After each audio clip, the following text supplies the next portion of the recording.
Hello guys, আশা করি সবাই আপনারা ভালো আছেন। আজকে কিন্তু আমি চালতার আচার বানাবো। হ্যাঁ, কদিন ধরে ভীষণ টক মিষ্টি আচার খেতে ইচ্ছা করছে।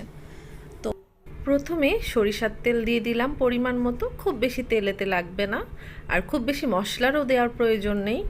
তো আলাম কিছু পাঁচফোড়ন দিয়ে দিয়েছি, সাথে একটু তেজপাতা, লবণ, হলুদ, ধনিয়া গুঁড়া, মরিচের গুঁড়া, মোটামুটি যা লাগে আচার বানাতে গেলে সব ধরনের মশলা দিব, কিন্তু খুবই সামান্য পরিমাণ।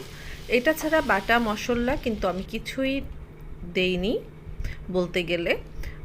প্রথমে কিন্তু আমি চালতাগুলোকে খুবই পাতলা পাতলা করে কেটে নিয়েছি এবং ভালোভাবে সিদ্ধ করে সেটাকে একটু একটা পুতো দিয়ে ছেঁচে নিয়েছিলাম।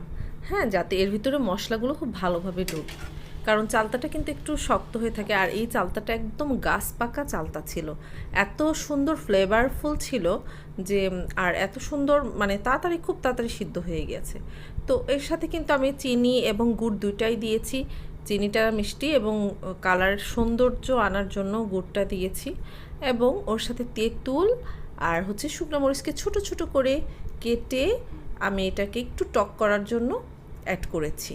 এবং সব শেষে যখন হয়ে গেছে তখন পাঁচফোড়নের গুঁড়া দিয়ে নামিয়ে ফেলেছি।